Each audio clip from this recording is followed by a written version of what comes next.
Então vamos lá, continuando, pessoal. Assim, para finalizar, a organização da ação docente ela é fundamental, ela é primordial.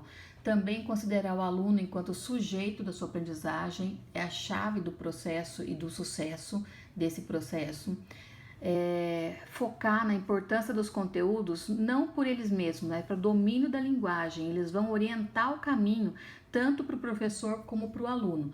A gente não pode ficar fixado no conteúdo, por exemplo, eu tenho que dar X, Y e Z de conteúdo. Não importa se os alunos não entenderam o X, eu tenho que ir para o Y, eu tenho que ir para o Z, não.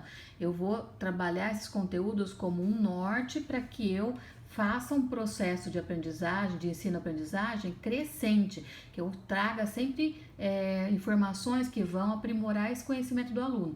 Mas se eu vejo que a turma não está indo bem na primeira parte, não há motivo de continuar. Então, essa é a flexibilidade do planejamento que a gente já falou na aula passada, e essa é a flexibilidade também da discussão quando eu posso planejar e posso rever junto aos alunos o percurso do ensino, inclusive com a questão da metodologia.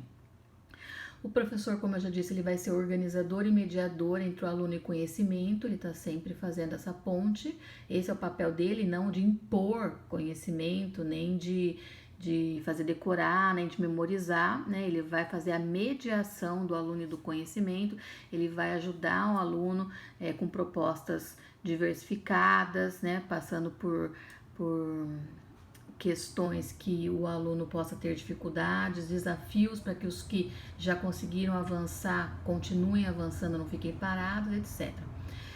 Tudo isso vai gerar o desenvolvimento das habilidades de leitura e escrita que nós tanto pretendemos, né, a eficácia desse processo de alfabetização, e os alunos vão conseguir refletir sobre as suas próprias aprendizagens e o professor sobre as intervenções pedagógicas que realiza. Então, o conteúdo ele é como se fosse um parâmetro para que a gente tenha um processo de ensino-aprendizagem que de fato vai chegar a algum lugar, que de fato vai ter uma eficácia, uma eficiência e que leve os alunos a lerem e escreverem no final dele, né? E quando a gente fala final do processo, quer dizer, é quando por volta do segundo, terceiro ano do ensino fundamental, mas às vezes tem aluno que ainda passa um pouquinho, aí respeitadas as individualidades, né? Bom, e o conteúdo da unidade 4? O conteúdo da unidade 4, ele vai falar da alfabetização e do letramento nas práticas sociais. Então, basicamente, é focar no que a gente pode fazer em termos de alfabetização e letramento que se relacione sempre com as práticas sociais, quer dizer, o uso da leitura e da escrita no dia a dia, para a gente comunicar, para a gente conversar, para a gente se expressar, para a gente entender a realidade que nos cerca e que é uma realidade basicamente centrada na cultura que está voltada para as práticas letradas, que nós chamamos. Isso significa o quê? As práticas que envolvem escrita e leitura, tá bom? E produção de texto.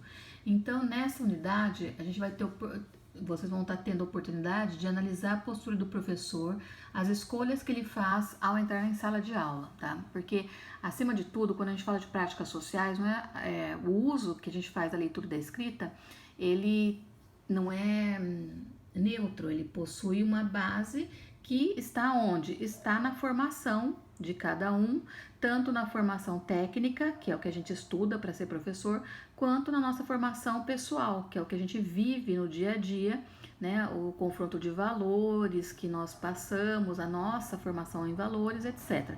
Então, tudo isso está envolvido na questão das práticas sociais, tá bom? Por isso, quando a gente fala que quando a gente vai alfabetizar, nós vamos conhecer os alunos, conhecer o contexto onde eles estão, é justamente por conta deste motivo, né? Para entender o que se passa, como que as coisas são pensadas e como que acontecem as atividades, como é que acontece o processo educativo naquela comunidade escolar, né? Então, às vezes você vai trabalhar numa escola onde você tem muita violência, você tem toque de recolher, porque tem grupos fortes de droga, de tráfico envolvidos, então eles têm isso tudo é uma leitura de mundo, isso tudo são valores que aquela sociedade está vivendo, que aquele grupo está vivendo, especificamente naquele local. E tudo isso, quando a gente fala de alfabetização, de práticas sociais, a gente não pode desconsiderar, muito ao contrário, isso tem que fazer parte das nossas considerações ao planejar atividades, ao trabalhar, até por conta do respeito a essas crianças que estão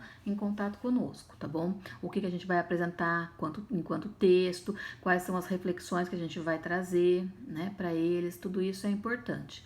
Então, a história da alfabetização, que vem nos apresentando a necessidade de oferecermos uma prática pedagógica significativa, pensando na formação de um sujeito que consiga realizar a leitura e a escrita de modo efetivo, de modo voltado para o seu mundo, para a sua sociedade, aquela que ele vive, né?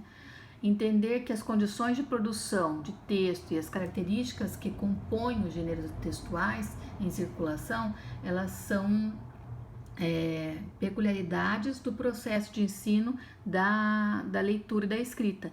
Então, isso não vai acontecer do nada, não vai surgir do nada. A criança não vai saber o que é uma receita, o que é uma bula, do nada. Ela vai buscar seus conhecimentos iniciais, que estão centrados na questão do letramento, no que ela já viveu em termos de leitura e escrita na sociedade, que ela vive na sociedade, e a gente no tocante à alfabetização, nós temos que especificar as características peculiares de que é, por exemplo, uma receita culinária, para que serve, como é que se faz, como é que é um bilhete, como é que é uma carta, como é que é um e-mail, como são feitos os jornais, por exemplo, tanto impressos quanto digitais agora. Então, são peculiaridades, e cada texto tem uma característica e tem uma função de comunicação, tá bom? E isso é importante a gente ensinar, é esse o nosso papel.